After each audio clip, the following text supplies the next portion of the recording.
All right, everybody. Bob Chick along with David Bay and Peter McGuff. We just finished prejudging here at the Tampa Pro, and the 212s literally just got off the stage, Peter. Decently represented, a good amount of the guys. How was the talent? It was pretty good in depth. Al Augusto is a clear winner. I mean, he seems bigger than he was 2 or 3 years ago, and he's still got the shape and the definition, the crazy hams. And he was the clear winner, I would say. I did notice a slight pec tear on the one side, which I'm not so sure I remember from some years back. So I don't know if that's a recent injury or something that took him out of action the later part of last year. Was it distracting at all? Well, I didn't actually see it, but yeah. That answers that. It was a pec injury that put him out in 2013, and then he couldn't. He competed 2013, but he was carrying it, and then 2014 he didn't do it all until he came back today.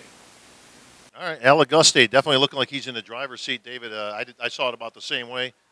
Your 2 cents. Yeah, Al, I think, kind of locked everything out right when he came down. I mean, granted, looking at the rest of the lineup, there wasn't any guys that we thought were really going to challenge Al that much, but he brought it. His conditioning was really good, definitely better than the last time we've seen him. He was full. As Peter had alluded to, the pec injury, it really doesn't jump out at you. I'm sure if we go back and look at pictures now, you might be able to kind of pick it out, but when he was going through his mandatories and his free posing and stuff, not something that really jumped out. So I think he's your clear winner for today. 2 guys that Steve dropped back. That's Steve Weinberger, of course, the head judge, and that was Al Auguste and Alex Can Bernero. New name pretty much for anybody that follows the 212, but he looked good too. He got a tremendous shape and a flowing physique. Probably needs a little bit more size. He looks very young and fresh, but I'm told he's 34, but maybe he's a late starter. But you look at him and you think, wow, there's a lot of potential there with that guy. Give him a year or two and he would have been pushing Auguste for everything because he got a beautiful shape. Yeah, I thought he had great shape as well. A big name that stood out to me was our boy John Meadows making a splash in here in that first call-out. Now, he didn't end up lasting in the first call-out. They kind of dropped those 2 guys, and they moved those guys to the middle. But it looked like he was front and center in the second call-outs, but good for John. Yeah, John, biggest smile I think I've ever seen on somebody getting first call-out. So the one thing you can say about John, the guy loves bodybuilding, and the fans definitely love that. We could talk all day about John not having the prettiest aesthetics, but if you look at bodybuilding criteria, one of the criteria being mass and the other one being conditioning, John's hard to roll with in those 2. So he can come out, and if he's on, and he's always on, he can roll in that first call out, and he did today. Peter, anybody else stand out at you in that class? Obviously, he gave the guys a good opportunity to be compared out there. Anybody else jump out at you with any future potential? Yeah, I thought Melton Martinez, who didn't get in the first call-out, the first couple, was really overlooked because he was not the same as Can Bernero, but a similar shape. Sure. And, well turned out. And also Angel Vargas. I mean, he wasn't in contest condition, but those legs are just ridiculous. And that most muscular was probably the best shot of the day. Such a lot of muscle. You wonder how he got to 212. One of the perennials, Raul Carrasco. What happened to my boy? I mean, he's usually always in the top 5, but he was kind of buried into the last call-out this time. Was he just outclassed in this lineup, David, or not bringing what he normally does? My commentary was that he looked really, really flat. Now, there's obviously a lot of talk, especially lately, about the benefits of being flat versus conditioned versus full and a little bit softer. But he's usually a combination of all that. He comes out pretty full, really good conditioning. He just looked downsized to me today, and his physique just didn't pop the way it used to, or not the way it used to, or at least the way it has in his last few competitions.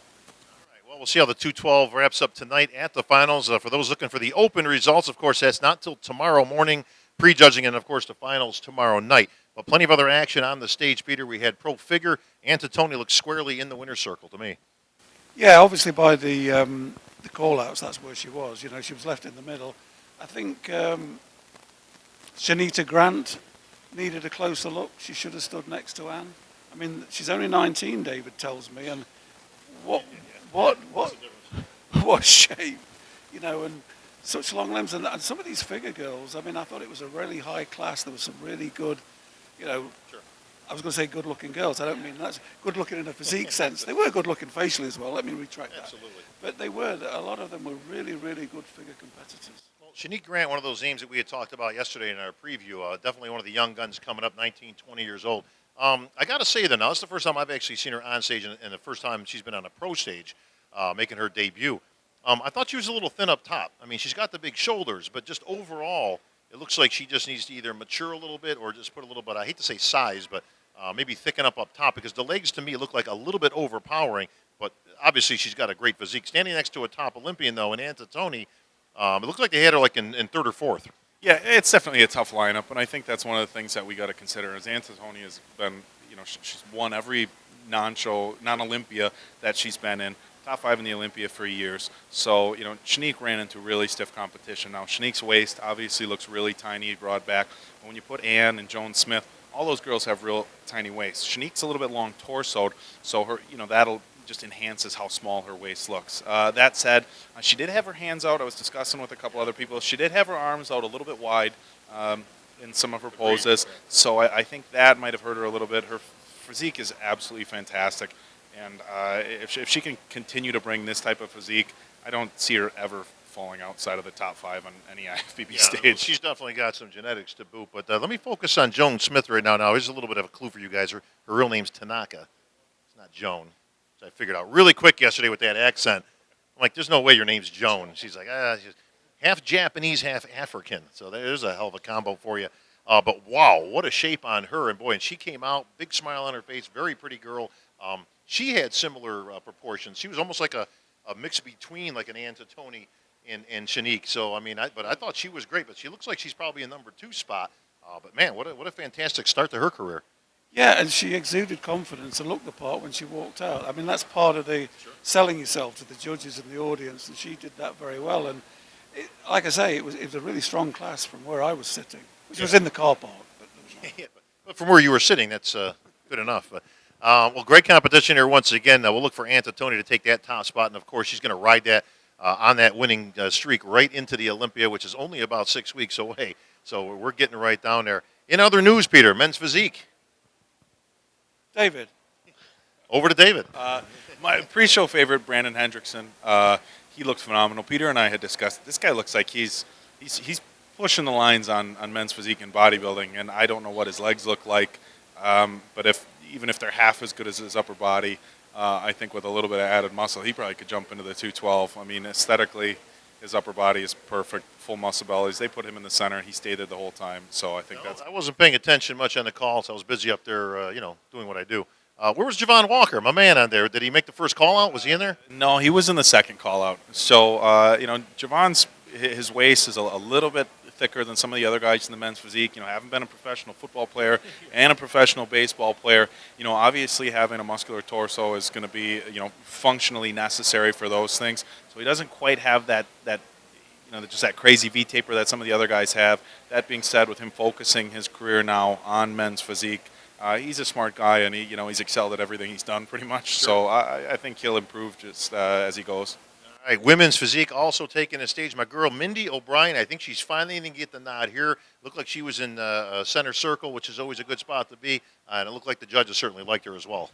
Yeah, it looked pretty clear that she was going to be the winner. But, again, I mean, I was struck by some of the people that didn't get in there, like Michaela Soto. Michaela Soto, yeah. I think she came into the Masters, and she might have won that, but I think she got... Well, she was in the mix. She was in the first call-out, but and the judging panel moved those girls around a lot. It looked like he gave them all kind of an equal opportunity to kind of get compared. He'd move one in, and then move them back out, and then move another one in. So it definitely wasn't for lack of comparisons. I was pleased that Mindy was in the center after, because I thought clearly she was. I think she's perfect when it comes to the criteria of women's physique. Yeah, and again, it was. I mean, the women's physique has really come on leaps and bounds, and they seem to be settling down now. I didn't really see anybody there that I thought, well, that's too much, But another one I thought was overlooked was Marnie Soley from Canada. Marnie Holly. Marnie Holly, whatever her name is. She might change it now. Yeah, but I thought, I don't know what call-out she Benihana. got, but I saw her in the top mix, and it didn't happen for her. But It's interesting because you got all kinds of different shapes and sizes, and big and small. Like I say, muscularity-wise, I agree with you, Peter. I didn't think anybody that was crazy, like bodybuilder-ish. So I think it's nice that is settling down. My girl's Sexual Chocolate. First call-out, David, up in there. She's so tall, and I actually put it in the play-by-play that in bodybuilding, if all things being equal, if somebody's taller, good for you, but more imposing physique on stage, she's like a foot taller than everybody else, and I think that actually span right there. She did a double bicep. 4 girls on each side of her. Yeah, I think that actually goes against her being as tall as she is. She looks great, conditioning is good, muscularity is good, but I think she's just a little bit out of place in those lineups. That being said, somebody I really like is Andrea Holiday. Yeah. And she looks like she might be somewhere in between figure and physique yet, and I know she was in figure and jumped up to physique. Her waist is like the size like my arm. I mean, this microphone, you know. Yeah, it's crazy, and I'm not exactly sure what it is that she needs to do to improve in her placing. She's always up there, but never in the top 2 or 3. Looks like she's got to thicken up a bit. She looks a little stringy to me. I mean, she's ripped, which is it's nice and all, but it's clearly a little bit over the criteria of what women's physique should be. But it looks like if she could put on like 5 or 6 pounds of just quality size, just thicken up a bit. I'm with you. I mean, she's got a really nice presentation, good muscle. And certainly getting in condition is not the problem. So it'll be interesting to see if she can, make the improvements necessary. We've seen it happen before. I mean, speaking of Mindy, she's a crossover athlete, a former fitness Olympian, making her way now into women's physique. And, of course, we're going to forecast a win for her. We'll see her back on the Olympia stage. So it's nice to see a 2-time Olympian in 2 different divisions. Always nice to see. Peter, your favorite tomorrow now. Let's work on tomorrow night's finals. Men's Open, bikini. What was the other one, David? We're missing one. Women's bodybuilding and fitness. Speaking of fitness, see, there was my segue, and I completely blew it. I had the Mindy fitness tomorrow.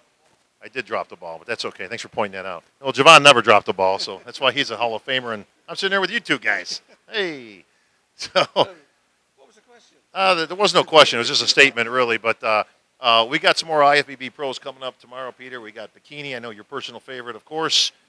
We got fitness, we've got the women bodybuilders, and of course the men's open. Yeah, I mean, I got a sneaking feeling Max Charles is going to do his best ever, and come in. I mean, when you look, I was looking at it last night. He only competed for the first time in 2008, and he won the Eastern, and he's never finished lower than 3rd in the amateurs. And last year he was 4th in Tampa here, 5th in New York, 3rd. So he's always been up there. It's not like he's climbing from the depths. So, and he seems very confident, and I think we might see something special from him. Michael Lockett and who else is in it? Yeah, Michael Lockett, you definitely got to have up there. He's going to be in that first call out. Don't go quite. Akeem Williams, I think, if he can bring it down a notch, he's definitely going to be in that first call out. With Fawad, you got to stick him up in there. So we got some good competition coming up here tomorrow. David, anybody you snuck any looks at? Got any updates for us for the last 24 hours? I haven't really, been seeing the pictures floating around on Instagram, the last minute hotel room pics. So pretty much everybody we touched on last night, pre-show favorites and everything. It's pretty much the same. I agree with Peter. I think Max Charles is probably going to come in and be your favorite. And going along with what Peter has said, if you look at the people that he's, I don't want to say losing to, but placing behind, it's guys like Grammy and Victor Martinez and Juan Morales. So it's not like he's showing up at shows and losing to slouches. Right. So I think we're going to look at Max Charles getting his first pro win tomorrow night. All right, guys, thanks for that. That's going to wrap things up in the post-prejudging report here on MD. Keep posted. These guys will be in the pit, play-by-play action tomorrow. Yes, Peter. Nothing. I was just pointing Oh. for doing a good job as an MC. Yeah, I appreciate that, bro. It's my guy, man. I love Peter. You too. You're all right. All right, that's going to wrap it up here for David and Peter. This is Bob Chick. Stay tuned. Action all day tomorrow, prejudging play-by-play, and, of course, tomorrow night's finals right here on the stage. Tonight, folks, we'll have all the results, of course, at MD, your #1 multimedia destination.